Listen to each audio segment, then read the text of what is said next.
December 1944. A Japanese nurse stared at a plate of bacon and eggs in a Texas prison camp and wept. Not from hunger, not from joy, but from something far more devastating. She realized everything her government told her about Americans was a lie. 6 months earlier, in a concrete bunker on Okinawa, an imperial officer had screamed the warning into Lieutenant Fumiko's face. His spit had flecked across her cheeks as he grabbed her shoulders and shook her with the fury of a man possessed. "Americans are devils," he had shouted, his voice cracking with religious fervor. "They will torture you. They will starve you. They will violate you in ways that will make you beg for death. If you are captured, you must choose honor. You must choose the blade. Death is better than surrender.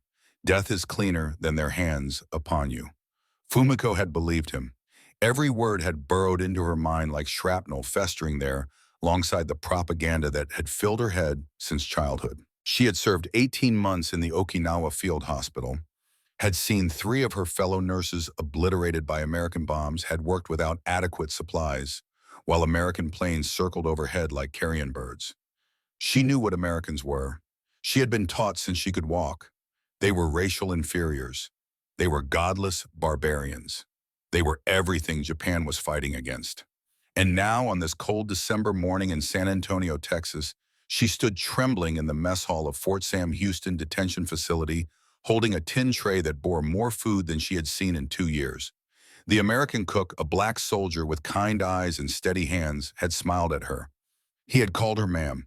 He had asked in a voice devoid of mockery or cruelty whether she wanted scrambled eggs or fried, whether she preferred her bacon crispy or soft, whether she took cream in her coffee.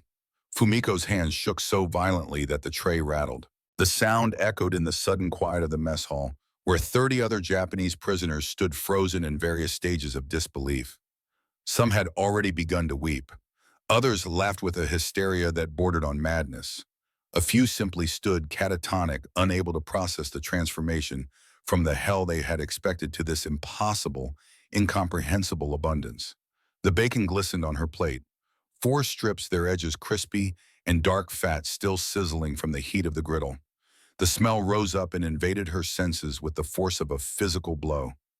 Rich, salty, smoky, real meat. Not the memory of meat, not the ghost of protein that had haunted her dreams for months. Actual bacon cooked fresh, served to her by an enemy soldier who had smiled. 3 Japanese women had been captured in the Pacific and transported 7,000 miles to enemy territory. They had expected torture chambers. They found breakfast. But this was not just about food. What happened in that Texas camp over the next 9 months would haunt these women for 70 years. Because kindness, they would learn, can wound deeper than any cruelty. Kindness can shatter every certainty you've ever held. Kindness can make you question not just your enemy, but yourself, your nation, your gods. This is the story of how 3 enemy women discovered the soul of America. Not through propaganda or politics, not through grand speeches about democracy and freedom, but through bacon, through blankets, through something they never expected to find behind barbed wire and watchtowers: human dignity. But first, we need to understand who these women were and why they were more terrified of American kindness than American guns. Fumiko was 26 years old, a lieutenant in the Imperial Japanese Army Medical Corps. She had served with distinction in the Okinawa Field Hospital, where the wounded came in waves that never seemed to end, where the blood pooled so deep on the floors that it seeped between the floorboards and dripped into the basement below. She had believed with the fervor of a true patriot in the divinity of the emperor, in the righteousness of Japan's cause, in the Bushido code that said death before dishonor, sacrifice before surrender. Her left arm bore the evidence of her service. 3 weeks earlier, shrapnel from an American shell had torn through the flesh just below her elbow, leaving a wound that had turned angry and red, then purple, then black at the edges. The infection had spread with the inevitability of a tide coming in. She had treated it herself when she had the supplies, which was rarely. She had cleaned it with water when there was water. She had packed it with whatever cloth she could find. But the fever had come anyway, burning through her body with such intensity that she had sometimes wondered if she would wake up at all. She had lost 3 fellow nurses to American bombing. She could still see their faces when she closed her eyes. still hear their voices in the moments before the explosions had torn the world apart. The propaganda had taught her that Americans were monsters. Her experience had seemed to confirm it. And so when the capture had come, when the retreat had turned into a rout, and she had found herself trapped with nowhere to run, she had prepared herself for the worst.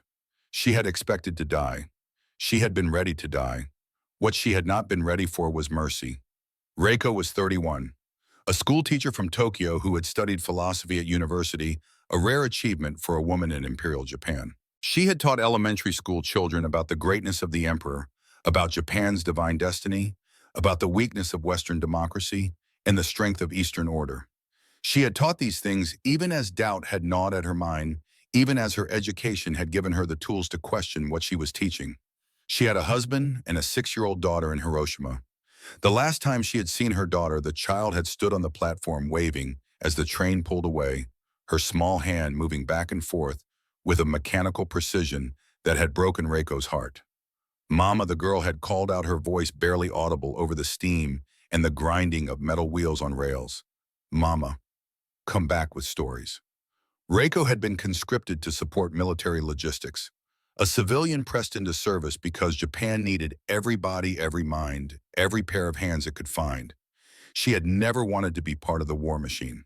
But in Japan, women did not always get to choose. And so she had gone where they sent her, had done what they demanded, had tried to survive in a world that seemed determined to grind her into dust. When the capture had come, her first thought had been of her daughter. Her second thought had been of shame. In Japan, to be captured was to cease to exist as a person of honor. To be a woman and captured was worse. The whispers would follow her family forever. Collaborator, comfort woman, traitor to the blood. But standing in the administrative office of Fort Sam Houston, watching American women operate typewriters and give orders to men who listened and obeyed, Reiko felt something shift inside her mind, a crack in the foundation of everything she thought she knew about the world. Chio was 23, a farm girl from rural Kyushu who had never traveled beyond her village until the war had swallowed her whole. She had joined military service not out of patriotism, but out of desperation. Her infant daughter had died of malnutrition in 1943. Her husband had been killed in action a year before that. She had needed to support her aging mother. She had needed to escape the overwhelming grief that had threatened to drown her in the rice paddies where she had once been happy. The propaganda had shaped her worldview because she had known nothing else. The village elders had told her that Americans ate children, that they raped and murdered for sport, that surrender meant torture and degradation beyond imagination. Chio had believed them because she had no reason not to. Her education had been basic. Her world had been small. Her trust had been absolute. Now she sat in the back of a transport truck, her hands clutching a set of Buddhist prayer beads that had belonged to her mother, her body shaking with a fear so profound that she could barely breathe. The truck rumbled through the streets of San Antonio, past buildings that seemed impossibly tall and clean, past people who walked freely and wore clothes without patches or stains. The world outside the truck windows looked nothing like the America of her nightmares. The three women had met on the cargo ship that had transported them across the Pacific. 3 weeks in a cramped hold with minimal rations and no privacy. They had formed a survival bond in that darkness, had whispered their fears to each other in the long hours when sleep would not come. Fumiko had taken charge despite her pain, her military training giving her a framework for maintaining discipline, even in the depths of despair. Reiko had observed everything, her educated mind cataloging details and filing away observations that did not fit the narrative she had been taught. Chio had cried often, her grief still too raw, her terror too immediate. They had watched the American guards during the voyage, had noticed that the guards did not abuse them, did not spit on them or strike them or treat them as less than human. This observation had planted a seed of doubt in Reiko's mind, a seed that would blossom into something she never expected. On December 15th, 1944, just after dawn, the transport truck had pulled up to the gates of Fort Sam Houston. The three women had pressed their faces to the small window at the back of the truck, had seen the barbed wire and the watchtowers and the armed guards. This part matched their expectations. This part made sense. But then the gates had opened, and they had seen something that made no sense at all. The facility was clean, Organized. There was no visible brutality, no prisoners being beaten or dragged across the yard, no screams echoing from concrete buildings, just order, just routine, just the mundane mechanics of a detention center operating under rules that seemed to value human life. And there were women, American women, in uniform, wearing rank insignia, carrying clipboards and giving orders, women with authority, women whom men obeyed without question or hesitation. For three Japanese women raised in a society where women served tea and bore children and knew their place, this was more shocking than the barbed wire. This was a cultural earthquake that threatened to upend every assumption they had ever made about weakness and strength, about order and case, about the natural hierarchy of the world. Captain Helen Rodriguez stood at the gate as the truck came to a stop. She was 35 years old, Mexican-American, educated at university, commanding in her bearing. She wore her uniform with the confidence of someone who had earned her position through competence rather than inheritance. When she spoke, her voice carried the weight of absolute authority. Through an interpreter, she addressed the new arrivals with words that would echo in their minds for decades to come. "Welcome to Fort Sam Houston," she said. "You are protected by the Geneva Convention. You will be treated with dignity." Fumiko's first thought was that this was a trick, a psychological game designed to lower their defenses before the real cruelty began. Reiko filed the information away, analytical, even in her fear, noting the sincerity in Rodriguez's voice and wondering what it meant. Chio simply fainted. The collapse was sudden and complete. One moment Chio was standing, her legs trembling, but holding. The next moment she was on the ground, her body folding in on itself like paper in a flame. Dehydration, terror, the accumulated weight of weeks of inadequate food and sleep and hope.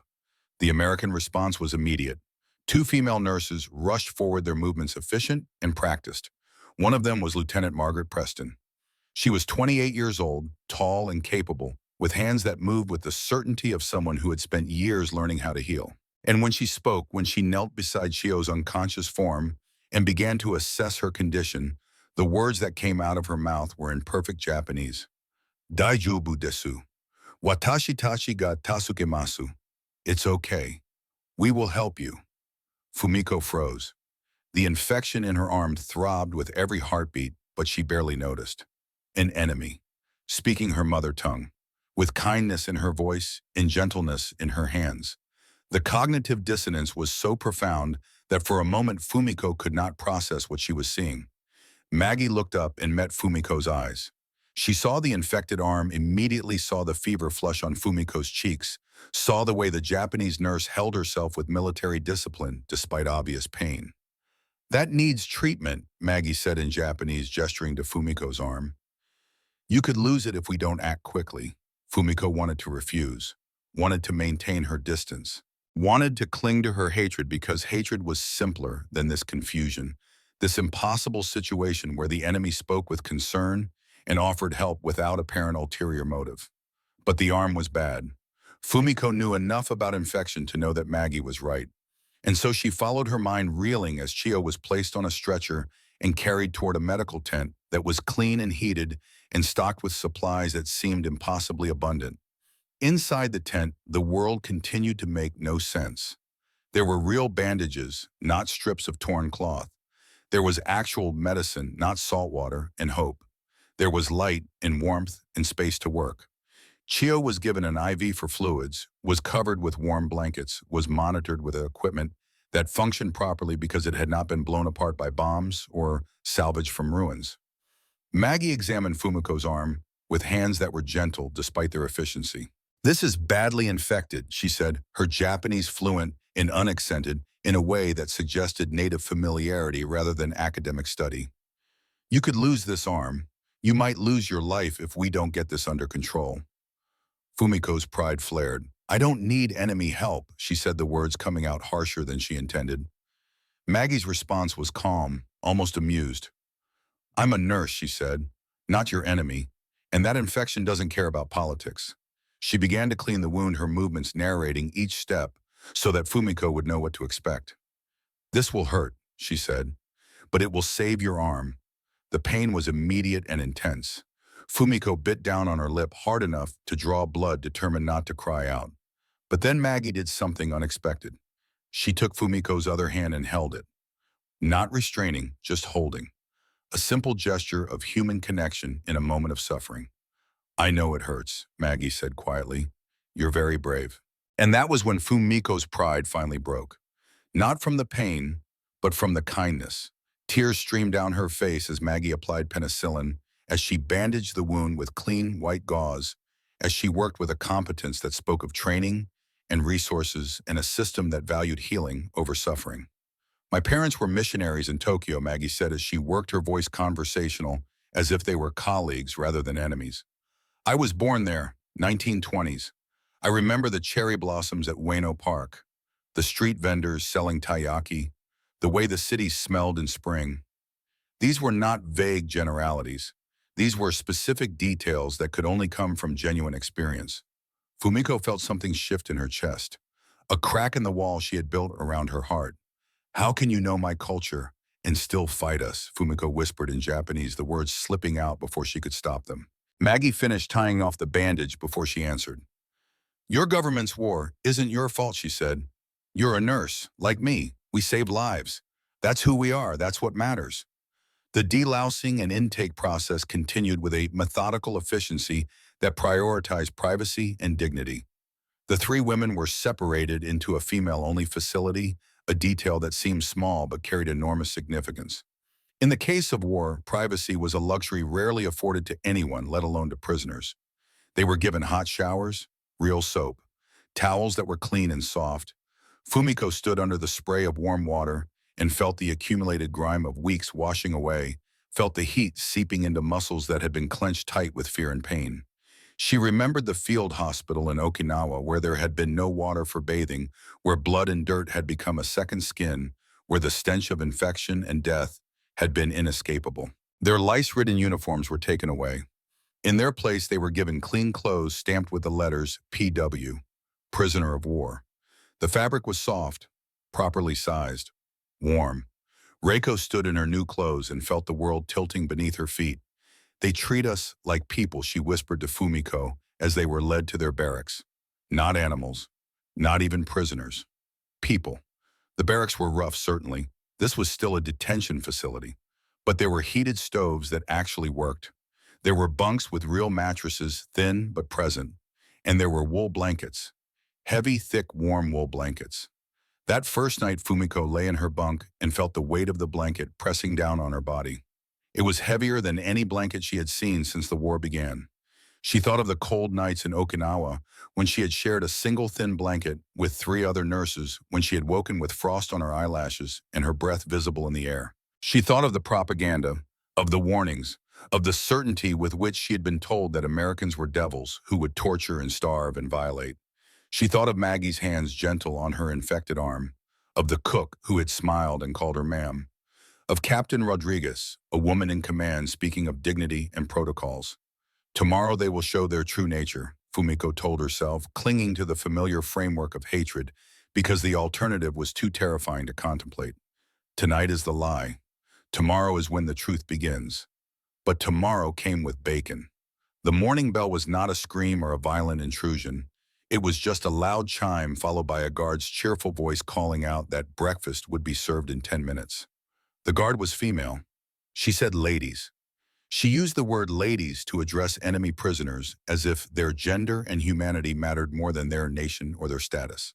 Fumiko woke to find that her arm hurt less. The fever had broken during the night.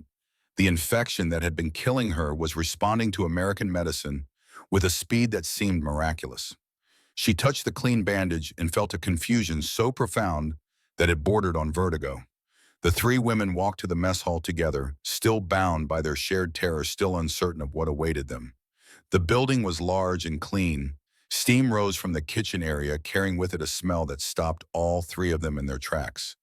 Bacon. The smell of frying meat, of salt and smoke and fat, rendering in heat, invaded their senses with the force of a physical assault. Fumiko froze. Reiko's hand went to her mouth. Chio began to tremble. They're cooking meat, Reiko whispered, her voice breaking on the last word. For us, or for them. The cafeteria line stretched before them like a path to another world. prisoners held tin trays, moving them forward with mechanical precision, their faces already showing the early stages of shock. American cooks, a mix of white and black and Hispanic soldiers, stood behind the counter with serving spoons and genuine smiles. The first cook Fumiko encountered was a black man with kind eyes and steady hands. He looked at her with no malice, no superiority, no cruelty, just the neutral professionalism of someone doing a job they took seriously. "Morning, ma'am," he said through the interpreter stationed nearby. "Scrambled eggs or fried? Bacon crispy or soft?" Fumiko stared at him, at his smile, at the way he had called her ma'am, at the question he had asked as if her preference mattered, as if she had a choice in this place where she was a prisoner and he was her captor. "Scrambled," she heard herself say. "Crispy." He nodded and placed generous portions on her tray. The eggs were golden yellow, fluffy, glistening with butter. 4 strips of bacon, their edges dark and crispy, fat still sizzling. 2 pieces of white bread toast, real butter melting into the surface, strawberry jam offered on the side. Hash brown potatoes seasoned and crispy. A full glass of milk, cold and white, and impossibly pure. Coffee, hot and dark with sugar and cream available. "You look hungry," the cook said, his smile widening. "Here's extra bacon." Fumiko's tray was heavier than any meal she had held in 2 years. She walked to a table on legs that barely held her weight, sat down beside Reiko and Chio, looked at the food that covered her tray like evidence of a crime against everything she had been taught to believe. Chio was the first to try the bacon. She picked up a strip with trembling fingers, brought it to her mouth, bit down. The taste exploded across her tongue. Salt, fat, smoke, richness beyond anything she had experienced in years. The texture was perfect, crispy on the outside, tender, within the rendered fat coating her mouth with a luxurious intensity that her starved body received like a drug. She froze mid-chew. Her eyes went wide, and then the tears began to stream down her face. She could not swallow, could not stop chewing, could not do anything but sit there with bacon in her mouth and tears running into her collar and a sound emerging from her throat that was half laugh and half sob. Fumiko tasted the eggs. Creamy, rich, buttery, real eggs. Not the powdered substitute she had occasionally seen in the field hospital. Not the memory of eggs that haunted her dreams. Actual eggs, scrambled with skill and care, served on a plate to a prisoner who was supposed to be starving. She remembered the last egg she had eaten. Tokyo, 1942, before her deployment. Her mother had saved it for weeks, had presented it to Fumiko on her last morning home, had insisted she eat it all herself. That had been 1 egg shared, reluctantly eaten with guilt. On her plate now sat the equivalent of 2 eggs, maybe 3, given freely, without hesitation or ceremony. Her hands began to shake. The fork clattered against the tin tray. She tried to steady herself but could not. The shaking spread through her body until she was trembling from head to foot, and the tears came whether she wanted them or not.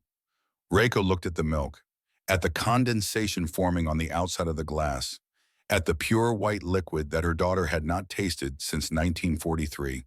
She remembered the last conversation she had had with her child. "Mama, when will we have milk again?" "I miss milk." Never, Reiko had thought at the time. Milk is for the officers. Milk is for the rich. Milk is for a world that no longer exists. But here in this prison camp in enemy territory, milk sat before her in a full glass, cold and fresh and available. Not rationed, not reserved for the privileged.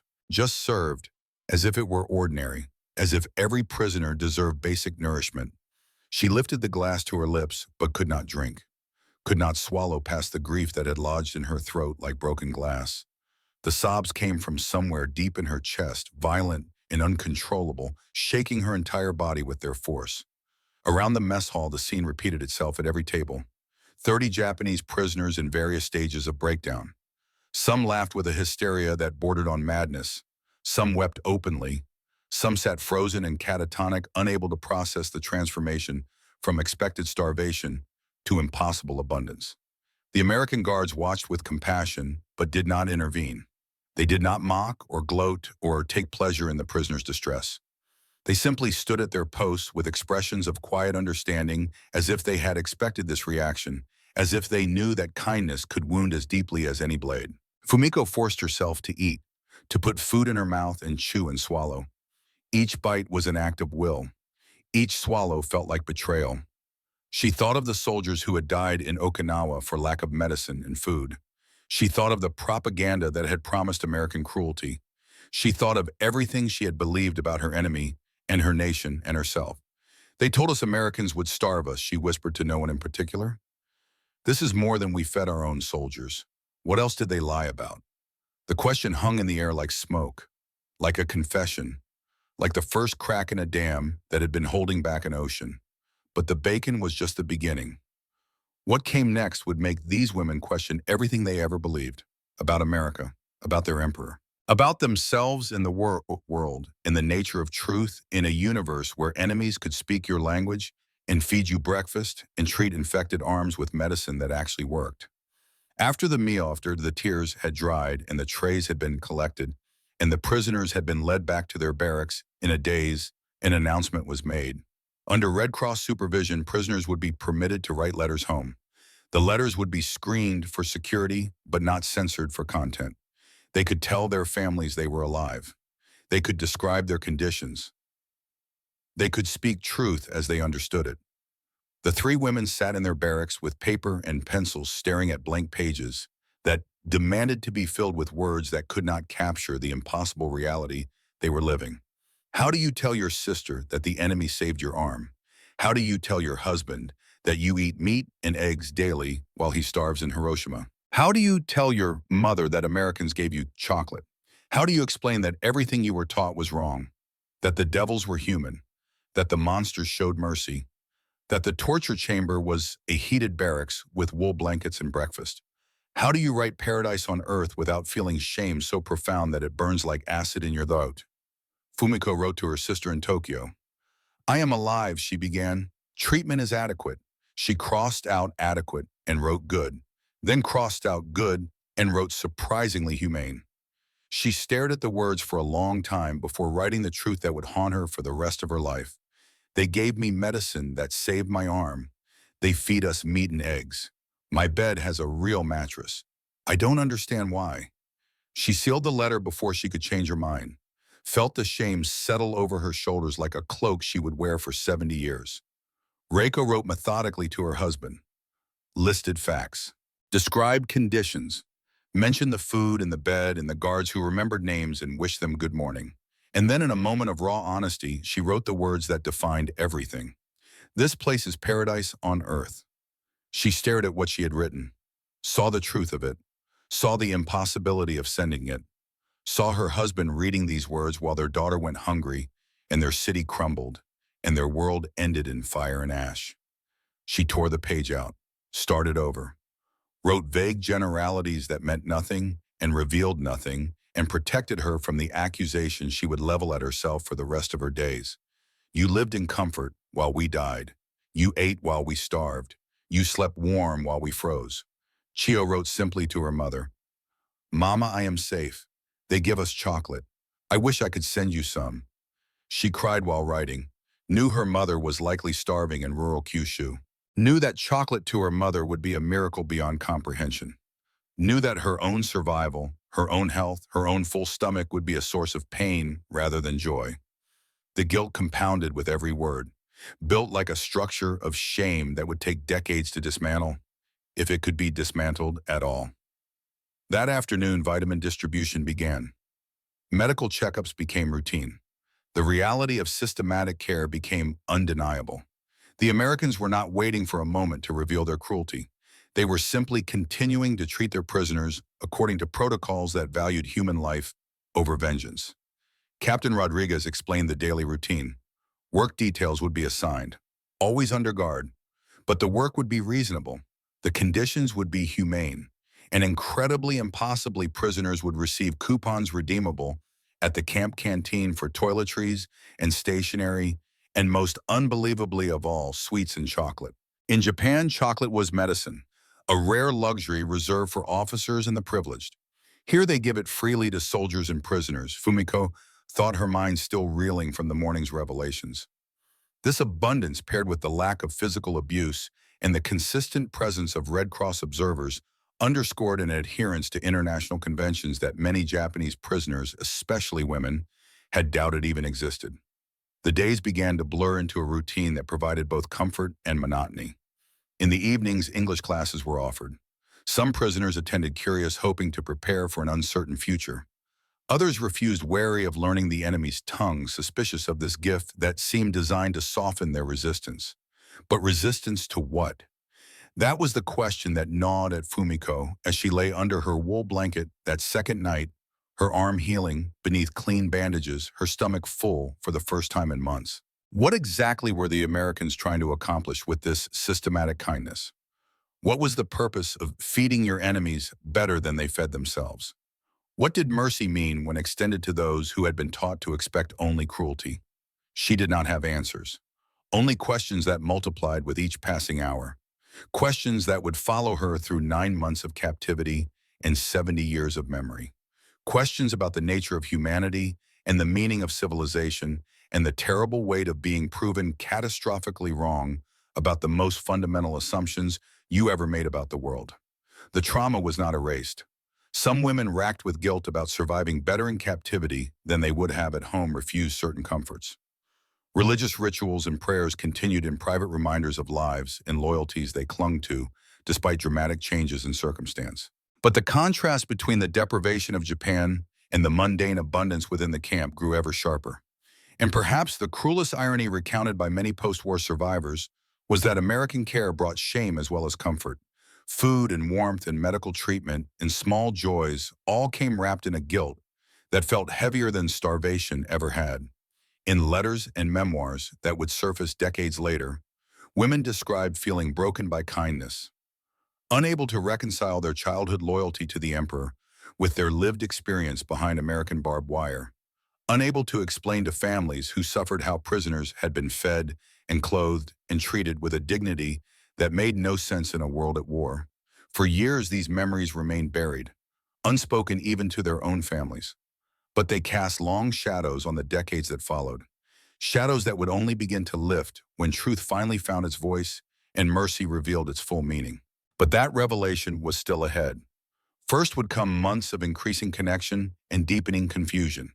Then the atomic fire that would end the war and destroy cities and shatter any remaining certainty about what it meant to be Japanese or American, or simply human in a world gone mad.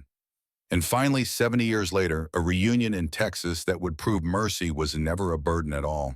It was always a gift, given and received, transforming both prisoner and guard, proving that breakfast could be revolutionary, that bacon could shatter propaganda, that kindness could outlast war.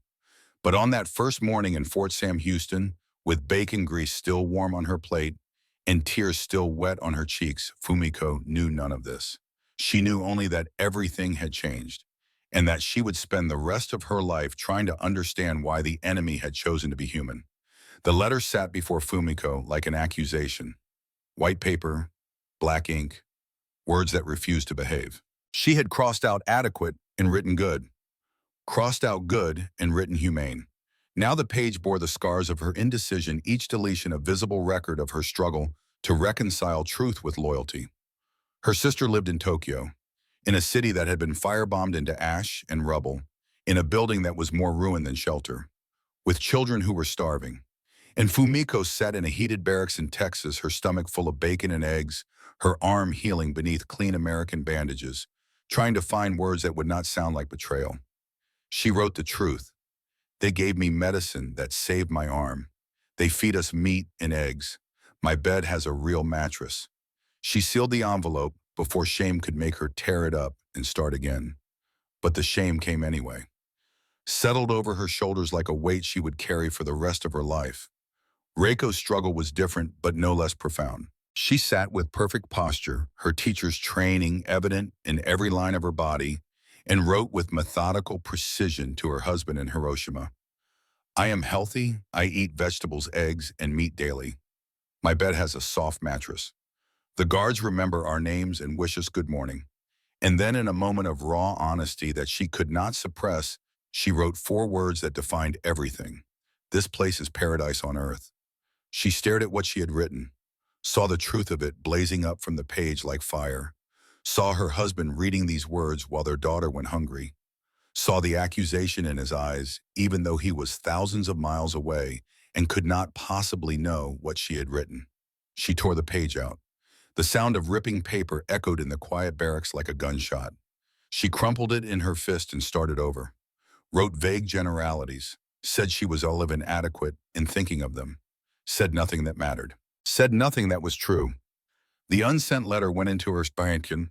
She would keep it for decades, would pull it out sometimes in the dark hours before dawn and read those 4 words and remember the moment when truth had been too dangerous to speak.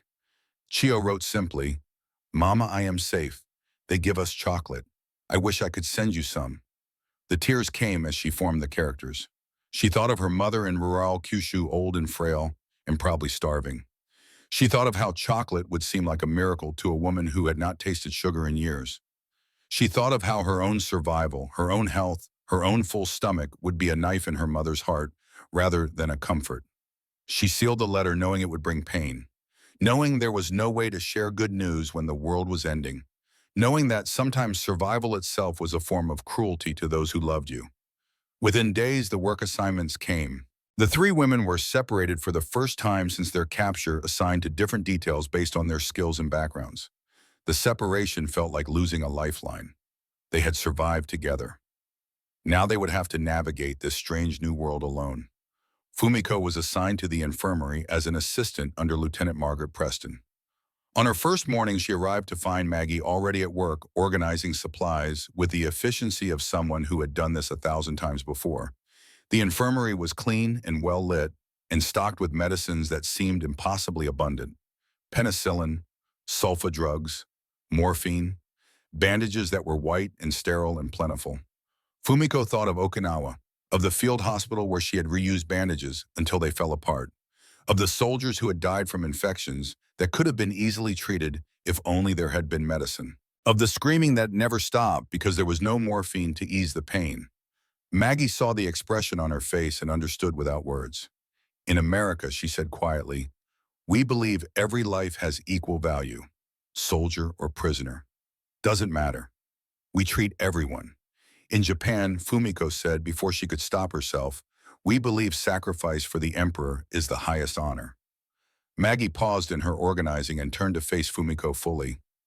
"What if you could honor your emperor and value life?" she asked. "Why must they be opposites?" The question hung in the air between them. A seed planted, a crack in the foundation of certainty. Fumiko had no answer. She went back to work with her mind, spinning the first real doubt beginning to take root in soil that had been fertilized by bacon and bandages and kindness that made no sense. Reiko's assignment took her to the administrative office where American women ran the entire operation with a competence that bordered on the miraculous. Captain Helen Rodriguez commanded the space with absolute authority. Female clerks operated typewriters, managed complex records, directed logistics. Men listened when these women spoke, obeyed when these women gave orders, treated their expertise with respect rather than condescension. Reiko watched in silent amazement. In Tokyo, she had been a teacher because women could not be professors, could not hold university positions, could not rise beyond a certain level, no matter their intelligence or education or capability. The glass ceiling had been so absolute that she had stopped seeing it, had accepted it as the natural order of things. Here, women operated machinery, gave orders, made decisions that affected hundreds of people, and men accepted this as normal, as right, as the way things should be. Captain Rodriguez noticed Reiko's education within the first week. "You studied philosophy," she said one afternoon, her tone conversational but interested. "I have a degree in political science. We should talk sometime." Reiko stared at her. A female military officer, with a university degree, offering intellectual conversation as if it were the most natural thing in the world, as if women's minds were valued the same as men's, as if education and authority were not mutually exclusive with femininity. The conversation never happened. Reiko was too afraid of what she might learn, too afraid of the questions that might be asked, too afraid of the answers she might give if the walls came down and truth spilled out like water from a broken dam. But the seed was planted. Another crack in another foundation. Another question that would haunt the decades to come. Chio was assigned to the kitchen where Sergeant Martinez presided over his domain with the pride of a man who took his craft seriously. He was a Texas native born and raised with hands that knew their way around fire and meat and the long, slow process of turning tough cuts into something transcendent. "You cook before, sweetheart?" he asked on her first day, his accent thick and warm. "Yes," Chio said through the interpreter. "Rice, vegetables, when we had them." Martinez grinned. "Well, today we're doing Texas barbecue. Ever had brisket?" "What is brisket?" Chio asked, the word foreign on her tongue. "Oh, honey," Martinez said, his grin widening. "You're in for a treat. Come help me prep." For 6 months, routine became reality. The days blurred together in a pattern that provided both comfort and cognitive dissonance. Wake to morning bell, breakfast in the mess hall, work details, lunch, more work, dinner, evening recreation or education, sleep under wool blankets in heated barracks. Repeat. It was the mundane nature of it that broke them. Not torture, not cruelty, just the steady accumulation of small kindnesses that wore away at the certainty they had carried like armor. The canteen privileges began in late January. Prisoners could earn coupons through their work, could exchange those coupons for items in the camp store. Toiletries, stationery, and incredibly impossibly sweets and chocolate. The first time Fumiko walked into the canteen and saw the shelves stocked with Hershey bars and moon pies and Dr. Pepper, she thought she had gone mad. This was abundance beyond comprehension. This was luxury that exceeded what she had known even in peacetime Tokyo. She chose a Hershey bar, paid for it with coupons she had earned by assisting in the infirmary, unwrapped the silver foil, slowly listening to it crinkle, feeling the smooth chocolate beneath. She broke off a square, put it in her mouth, let it melt on her tongue. Sweet, rich, complex. The taste of a world where such things existed not as medicine or miracles, but as ordinary pleasures available to anyone with a few cents to spend. In Japan, she thought chocolate is for officers, for the wounded and dying, for morale when nothing else will do. Here they sell it to prisoners for pennies. The guilt crashed over her like a wave. She thought of the soldiers who had died in Okinawa, of the nurses who had worked beside her, of all the people who had suffered and died while she sat in Texas eating chocolate like it was nothing special. She finished the bar anyway, savored every bite, hated herself for savoring it, knew she would buy another one next week because the taste was too good and the comfort too profound and the human need for small joys too powerful to resist. Chio discovered Dr. Pepper that same day, her first carbonated drink. She took a sip and her eyes went wide with shock and delight. The bubbles fizzed on her tongue. The flavor was cherry and vanilla and something indefinable that tasted like America itself. "That's Dr. Pepper," Darlene Martinez said, happening to be in the canteen at the same time. "Made right here in Texas. Welcome to America." Chio laughed, a real laugh, pure and surprised and childlike. The first genuine laughter she had experienced since her daughter's death. The sound startled her. She had forgotten what joy felt like, had forgotten that such a thing was even possible. The American soldiers nearby smiled at her laughter, not with mockery, not with superiority, just with the simple pleasure of seeing another person experience happiness, as if her joy mattered to them, as if she were human rather than enemy. Reiko bought lavender-scented soap, a luxury item, unnecessary, frivolous. She held it in her hands and thought of her family in Hiroshima using ashes to wash because there was no soap to be had. She thought of buying perfume soap as a prisoner while her daughter scrubbed her skin raw with whatever harsh substitute they could find. She could not reconcile the contradiction, could not make sense of a world where captivity offered more comfort than freedom, could not understand why the universe had arranged itself in such a perverse configuration. She bought the soap anyway, used it that night, let the scent of lavender fill the barracks, wept silently into her pillow while the smell reminded her of everything she had lost and everything she could not deserve. The English classes began in February. A civilian volunteer named Dorothy Williams, 65 years old and sharp as a knife, came twice a week to teach basic English and discuss American values. Most prisoners attended out of curiosity or boredom. Reiko attended because she could not help herself, because her educated mind demanded stimulation, because questions were forming that only conversation could address. The class started simply enough. Greetings, numbers, basic vocabulary. But Mrs. Williams was a teacher to her bones, and she could not resist turning language lessons into philosophy discussions. Democracy means every person has a voice, she said one evening, her Texas accent thick, but her words clear. Individual freedom, the right to think and speak and choose. Reiko felt something ignite in her chest. Your system allows chaos, she said, her English halting, but her conviction strong. Our emperor provides order, unity, national identity. We know our place, our purpose. Mrs. Williams smiled, not condescending, just interested. And what's your place, dear? She asked. What were you before the war? Teacher. Elementary school. Did you want to be more? University professor? School administrator? Reiko hesitated. The truth sat in her throat like a stone. Women cannot hold those positions, she finally said. In Japan, no, Mrs. Williams agreed. In America, I was a high school principal for 20 years. Retired last year. Supervised 15 male teachers. Some of them twice my size and half my brains. The other prisoners in the room shifted uncomfortably. This conversation was going places they were not prepared to follow. But Reiko could not stop herself from asking the question that had been building since her first day in the administrative office. And the men, she said, they listened. They obeyed. Of course they did, Mrs. Williams said simply. I was good at my job. Competence doesn't have a gender. Your emperor gave you order, she continued after a moment. Did he give you possibility? Reiko had no answer. She left the class angry, stormed back to the barracks with her mind in turmoil. But the seed was deeper now, growing in the dark, sending roots into soil that had never been tilled. The weeks became months. Winter turned to spring.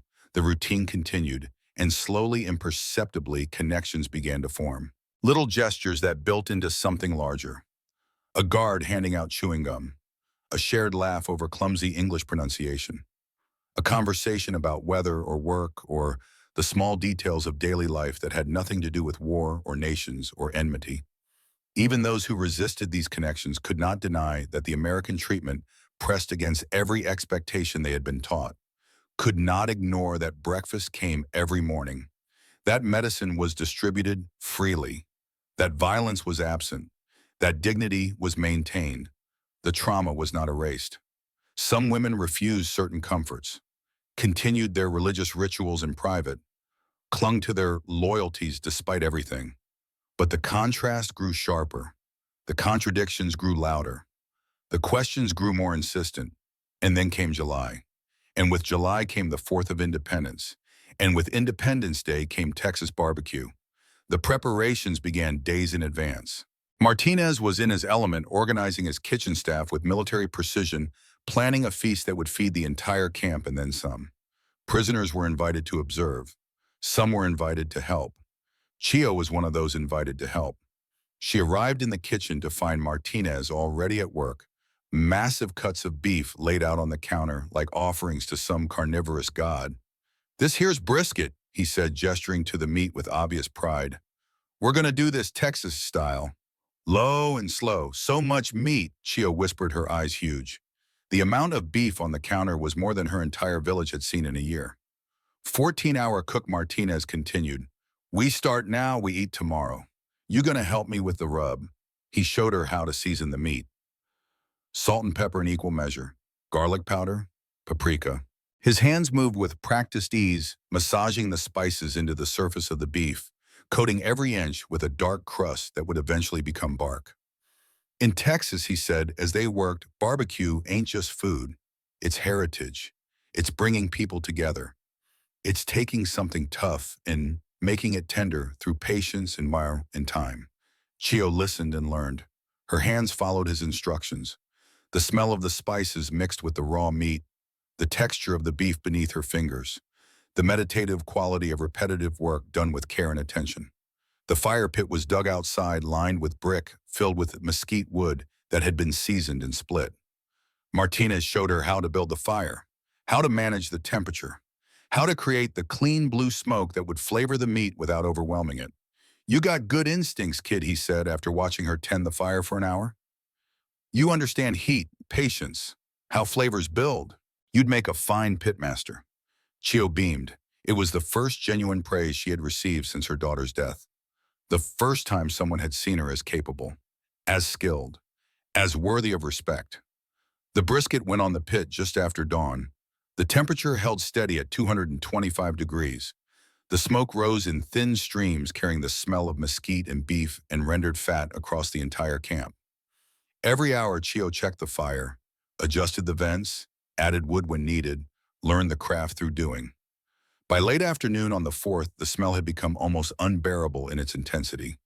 Rich, savory, complex. The kind of smell that reached into your brain and activated every memory of comfort and home and safety. The brisket came off the pit after 14 hours. The bark was black and crispy. The fat had rendered into the meat. When Martinez sliced into it, the smoke ring was visible, a pink band just beneath the surface proof of proper cooking. The meat pulled apart with almost no resistance, each fiber separating cleanly, the juice running clear. He handed Chio a piece. Still hot, glistening with fat. She put it in her mouth and tasted Texas, tasted patience, tasted the alchemy of fire and time turning toughness into tenderness. It was the best thing she had ever eaten, and it broke her heart because she knew her mother would never taste anything like it, knew her daughter had died without ever experiencing such richness, knew she was living better as a prisoner than her family had lived free. The 4th of July celebration continued into the evening. There were side dishes, potato salad, coleslaw, cornbread, sweet tea and lemonade, apple pie made from scratch. The abundance was staggering, the generosity incomprehensible.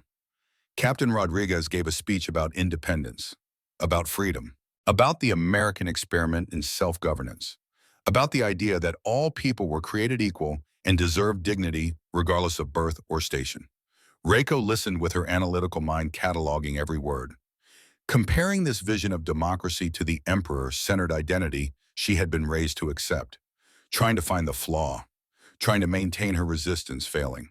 That evening, fireworks, explosions of light against the dark Texas sky. Chio flinched at the first burst, her body remembering bombs. But Maggie was there, a gentle hand on her shoulder, a quiet voice explaining, "These are celebrations, not weapons. Light, not destruction. Beauty instead of death." Chio watched the colors bloom and fade, watched Americans celebrate their freedom with explosions that brought joy instead of terror, thought about how the same technology could create or destroy depending on the hands that wielded it. They celebrate freedom with light, Fumiko thought, standing beside her. We celebrated duty with death.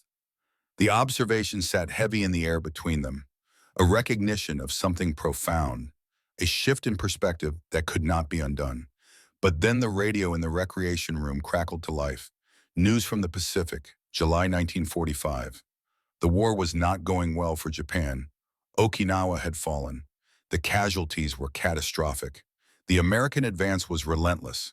The prisoners gathered to listen, their faces drawn, their celebration forgotten. They heard the numbers, the cities destroyed, the islands lost, the inevitable march toward the home islands, and the devastation that would follow. Fumiko's face went white. Okinawa, where she had served, where her friends had died, now occupied, conquered, lost. Chio began to cry. "Kyushu," she whispered. "They're bombing Kyushu. My mother." The atmosphere shifted in an instant. The Americans turned off the radio without being asked, gave the prisoners space to process, did not celebrate their nation's victories in front of enemy captives who were learning their homelands were being destroyed. Captain Rodriguez addressed the room quietly. "The war is ending," she said, "but there's no joy in this. Too many have died, on both sides. All we can do is pray it ends soon." It was a moment of grace, of recognition that victory and tragedy were not opposites, but companions, that the end of war would bring relief and devastation in equal measure, that human suffering transcended nationality. The prisoners returned to their barracks that night carrying a new weight, the knowledge that going home might be worse than staying, that the paradise behind barbed wire was temporary, that the real prison was waiting for them in a Japan they would no longer recognize. Fumiko lay in her bunk and thought about Maggie, about the kindness that had saved her arm and changed her mind, about breakfast and bandages and conversations that planted seeds of doubt, about what it meant that the enemy had proven more human than the propaganda had allowed. Reiko thought about Mrs. Williams, about democracy and possibility, about women with authority and voices, and the radical idea that competence mattered more than gender, about the daughter in Hiroshima and whether she would survive to see a different kind of Japan. Chio thought about Martinez, about brisket and patience and praise, about learning a craft from an enemy who treated her like a person, about chocolate and Dr. Pepper and laughter, about guilt and grief and the terrible burden of surviving while others died. The war was ending. But what would be worse? Staying in prison paradise, or returning to a hell they no longer recognized as home. August 6, 1945. The day the world changed, the radio in the recreation room had been playing Glenn Miller. American swing music drifting through the barracks like smoke. Some prisoners had been knitting, others reading. A few playing cards. The atmosphere had been peaceful, almost normal as captivity could ever be. Then the broadcast interrupted. Special announcement. New weapon. City destroyed. Hiroshima. The name hit Reiko like a physical blow. She was on her feet before she knew she was moving, screaming before she knew she had opened her mouth, a sound that was not human, not language, just primal anguish torn from a place deeper than words. My husband, my daughter. Hiroshima. She collapsed, her body convulsing, hyperventilating, clawing at the ground as if she could dig through the floor and the earth and the ocean and reach her family before it was too late, before the radiation and fire and shockwave had already done what she knew in her bones they had done. They're dead. She's dead. My baby is dead. Fumiko grabbed her, tried to hold her still, tried to force breath into lungs that would not work. You don't know, she said desperately. You don't know they might have survived. You don't know. But they both knew. They had heard the numbers. Entire city. Instant devastation. 80,000 dead in the first moment. More to follow. A weapon beyond comprehension. A fire that burned hotter than the sun. The other prisoners erupted into chaos. Some from Hiroshima, some from nearby regions, all understanding that the war had entered a new phase, that the end was coming, that the coast would be measured in ways they could not fathom. Captain Rodriguez entered immediately, no triumph on her face, no celebration, just grim recognition of catastrophe. She ordered the radio turned off, called for medical assistance, moved through the room with quiet efficiency. Maggie arrived within minutes, sedative, blankets, gentle hands that had learned to heal both body and mind. She held Reiko without speaking, just physical comfort, just presence, the silent acknowledgement that some pain is too large for words. The American guards stood at their posts with expressions of solemn respect.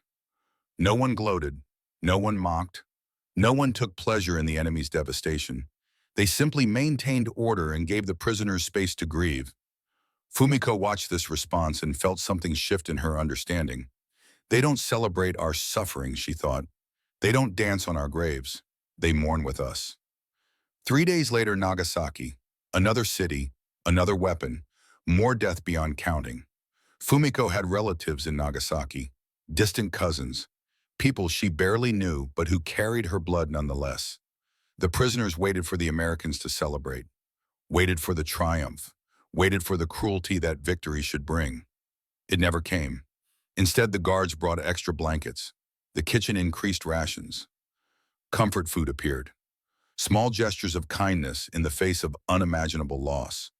As if the Americans understood that their prisoners were not abstractions but people, daughters and mothers and sisters who were watching their world end from behind barbed wire. On August 15th, the Emperor's voice came through the radio, scratchy, distant, divine, admitting defeat for the first time in Japanese history, accepting the terms of unconditional surrender. The prisoners who heard it sat in stunned silence. Some collapsed, some wept, some remained frozen, unable to process that the God they had worshipped had just acknowledged failure. The psychological earthquake was total, complete, world-ending. The Americans maintained respectful silence.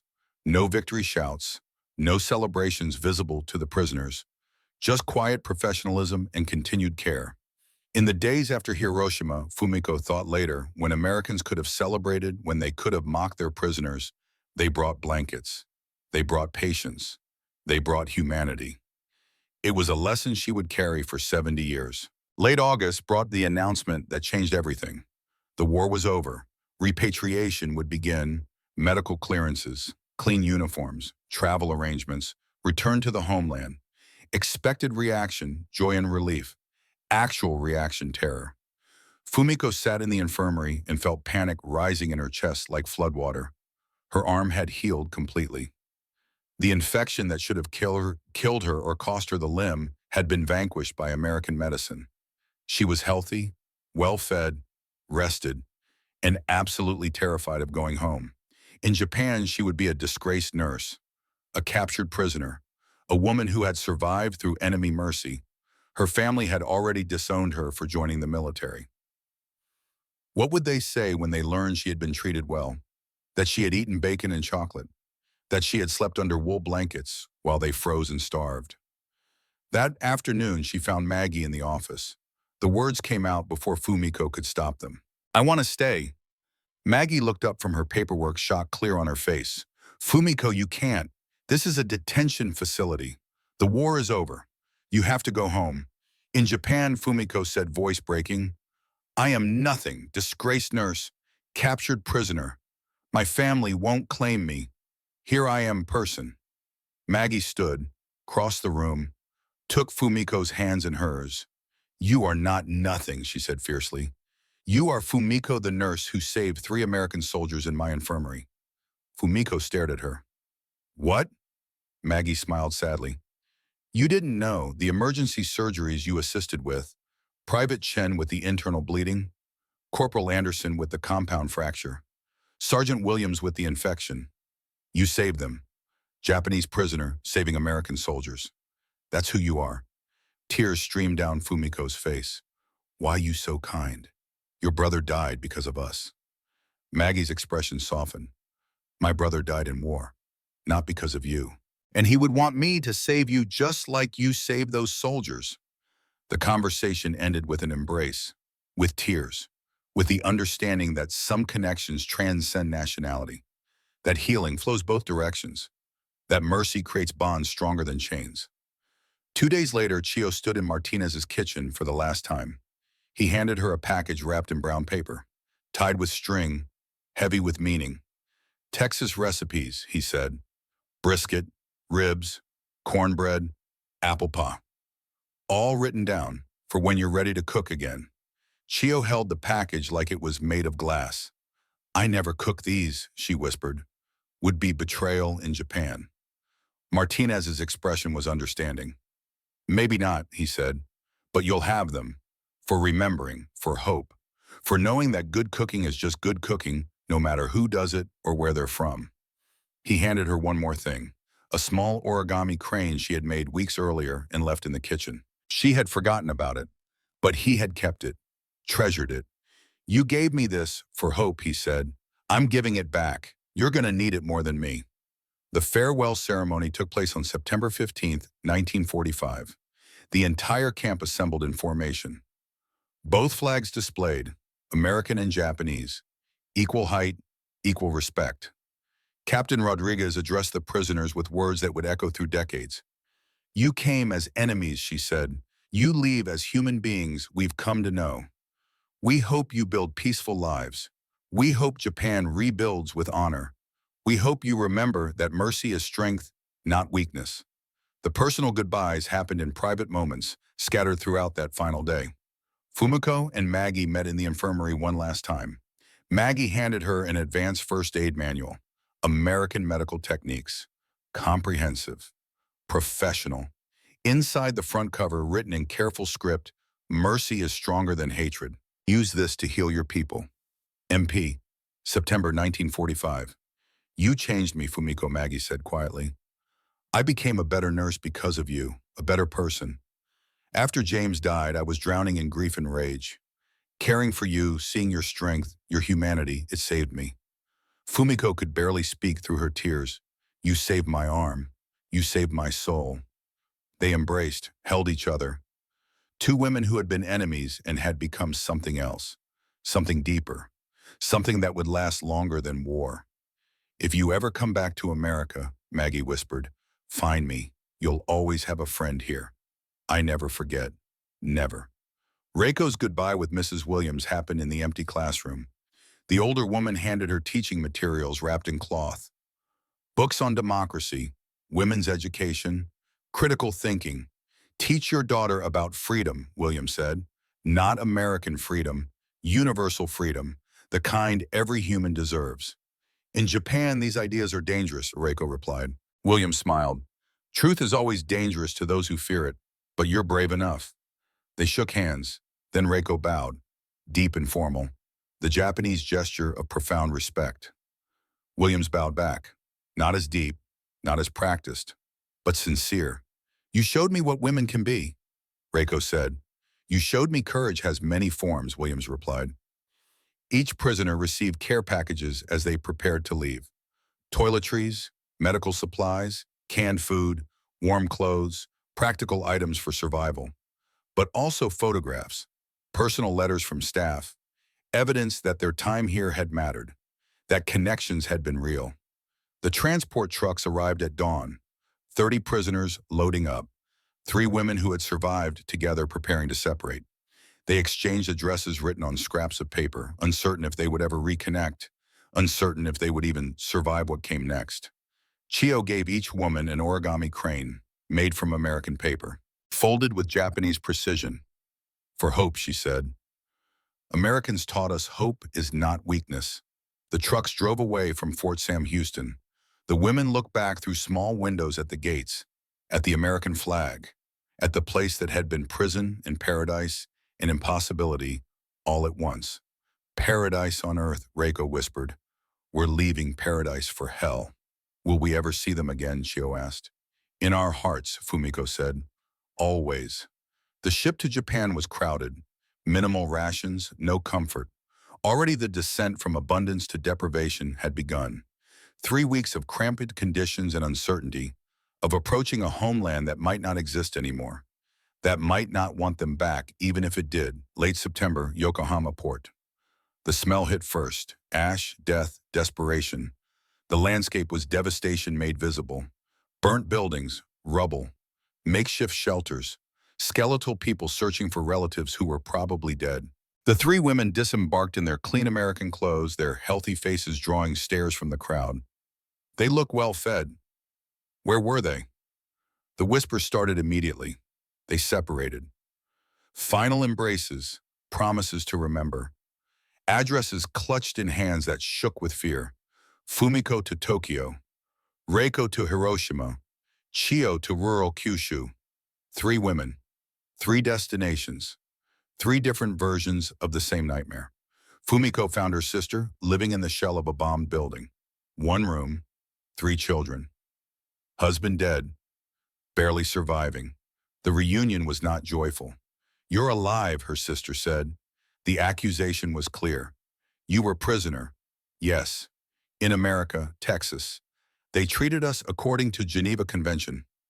We were given food medical care. Her sister's face hardened. America. You lived with them. You ate their food. While we starved, while our children died. Fumiko tried to explain about the protocols, the systematic kindness, the medicine that saved her arm. But every word made it worse. A neighbor appeared in the doorway. She's a collaborator, the woman said. Look at her. Healthy, well-fed, comfort woman. Number 1, I was a nurse, a prisoner of war. You survived comfortably while we suffered. That's all anyone needs to know. The shame crashed over Fumiko like a wave. She realized in that moment that truth was unbearable to those who had suffered, that her survival, her health, her full stomach were crimes against the collective suffering, that she could never speak of bacon or blankets or kindness without being branded traitor. She hid Maggie's letter, buried the first aid manual, erased all evidence of American mercy, went to work in a makeshift hospital using American techniques without attribution. Never mentioned Fort Sam Houston again. The guilt settled over her shoulders like a cloak she would wear for 70 years. Reiko's journey to Hiroshima took days. The city was beyond description. Not rubble, not ruins, just absence. Just shadows burned into walls where people had been standing. Glass melted into strange shapes. Silence where a city should be. She searched for 3 days before finding her husband's cousin. Living in a shelter, surviving on nothing. Your husband died instantly, the cousin said. August 6th, near the epicenter, he felt nothing. And my daughter, she survived. She's with us. The reunion happened in a tent. The child was 8 years old now, malnourished, sick, hollow-eyed. She looked at Reiko without recognition. My baby, Reiko said, reaching out. Mama's here. I'm home. The girl pulled away. Who are you? The cousin spoke quietly. She doesn't remember. She was 5 when you left. The trauma made her forget. And she's been told so many things about where you were. Reiko tried to explain. About being a prisoner. About the war. About wanting to come back. But the words tangled. How could she say she had been eating eggs while her daughter starved? That she had slept warm while her husband was vaporized? That Americans had been kind while her family's world ended in atomic fire? She chose silence. Accepted her daughter's coldness. Buried the teaching materials Williams had given her. Never spoke of American women with authority or democracy or freedom. She gave all her food to her daughter. Refused adequate nutrition herself. Punished her own body for the crime of survival. The chocolate taste haunted her dreams. Chio found her mother alive in rural Kyushu. The village was partially destroyed by bombing. Her mother was ill and malnourished but alive. The embrace was genuine. The joy was real. But the village noticed. How healthy Chio looked. How her skin had color. How she didn't carry the visible marks of starvation. Where were you, the village elder demanded. How are you so healthy? I was prisoner, Chio confessed. In America, the judgment was immediate. You dishonor us. You should have chosen death. The whispers followed her everywhere. Comfort woman, collaborator, traitor. Her mother defended her, but the damage was done. Chio hid Martinez's cookbook in a trunk. Never opened it in public. Never cooked Texas recipes. Only looked when she was alone and could remember bacon and brisket and the man who had treated her like a person. Her mother asked once late at night, "Were they cruel to you?" Chio whispered the truth. "No, Mama, they were too kind." Her mother understood. "Cruelty you can hate," she said. "Kindness you must carry." 40 years of silence followed, 1945 to 1985. 3 women living separate lives, carrying their secrets alone. The shame was cultural. The stigma was absolute. Survivor guilt, dishonor of capture, gender implications that made speaking impossible. Fumiko became a midwife, never married. The POW status followed her like a shadow. But she revolutionized maternal care in Tokyo clinics using American techniques without attribution. Still had Maggie's letter. Read it when she felt discouraged. Taught young nurses to treat every patient with dignity, even enemies. The students never understood the reference. Reiko raised her daughter in Hiroshima. The girl never warmed to her, never forgave her for being absent during the bombing. Reiko became an advocate for women's education in the 1960s, helped establish a girls' school, taught philosophy of individual dignity, filtered American democratic ideals through Japanese context, never revealed the source. The teaching materials stayed buried until her death. Chio remarried, had 2 daughters, cared for her mother until 1955. Her husband noticed the old trunk but never asked what was inside. Chio taught traditional Japanese cooking to her daughters. Made apple pie once in 1975. Her daughters asked where she learned it. From a friend, she said, long ago. She tasted it and wept and never made it again. 1985, 40th anniversary of the war's end. Japanese media covering POW stories. A historian named Tanaka seeking testimonies. Fumiko saw the article and felt the weight of 40 years pressing on her chest. She contacted the historian, requested anonymity. Reiko did the same. They met in a Tokyo cafe. First time since 1945.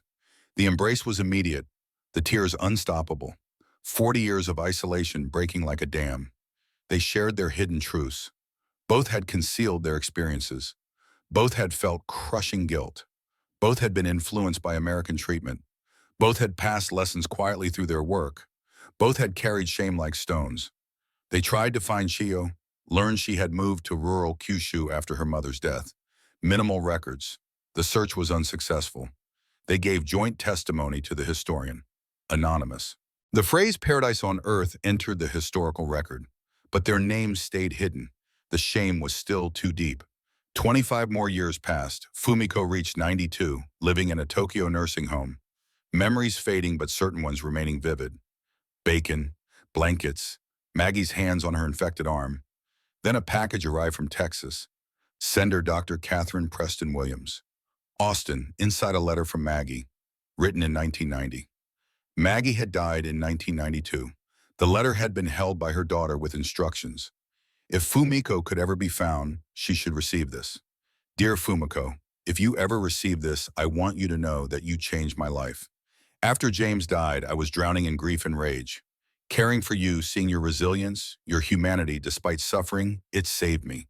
You taught me that mercy is not weakness. You taught me we heal together or not at all. I became a better nurse because of you.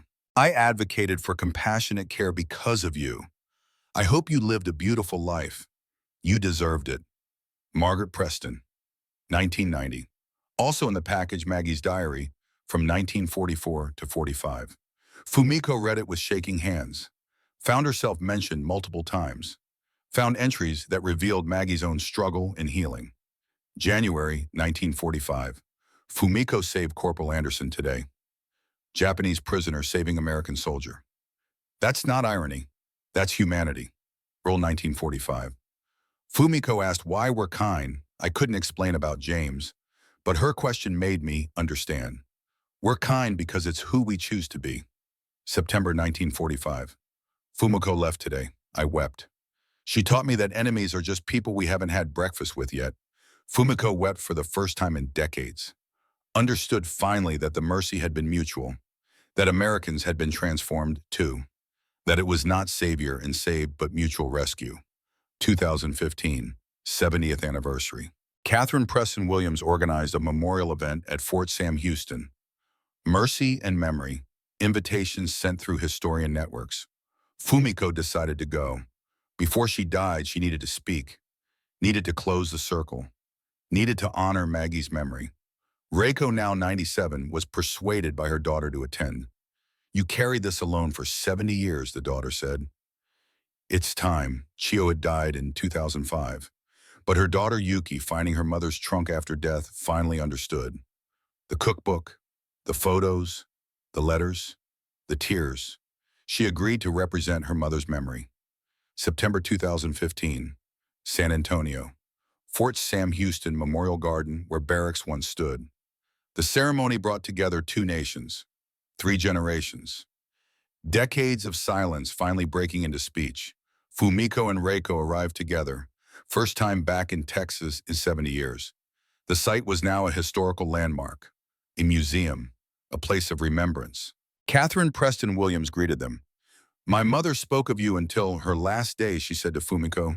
She said you were the bravest woman she knew. She saved my life, Fumiko replied. She saved my soul. Catherine smiled. You saved hers too. After my uncle died, she almost lost herself. Caring for you all brought her back.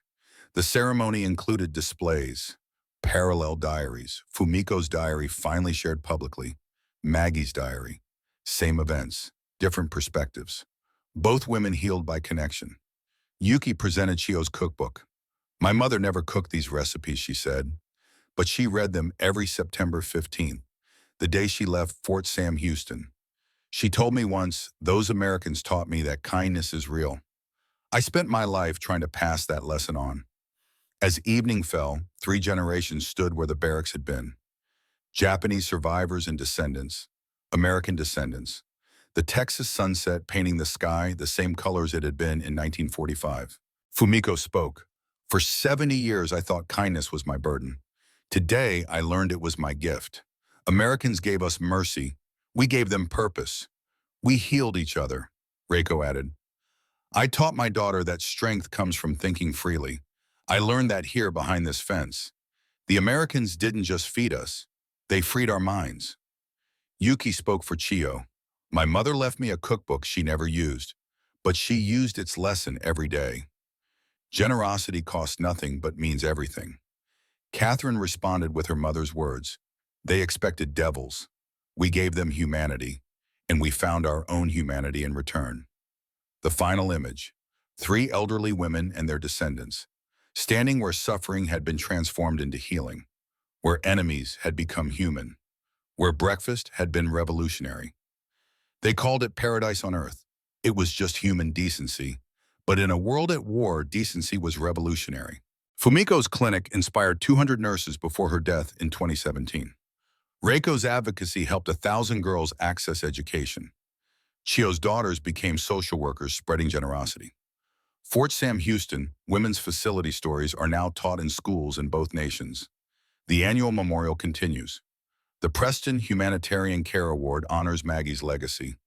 Kindness, it turned out, was not a burden. It was the only thing that lasted longer than war.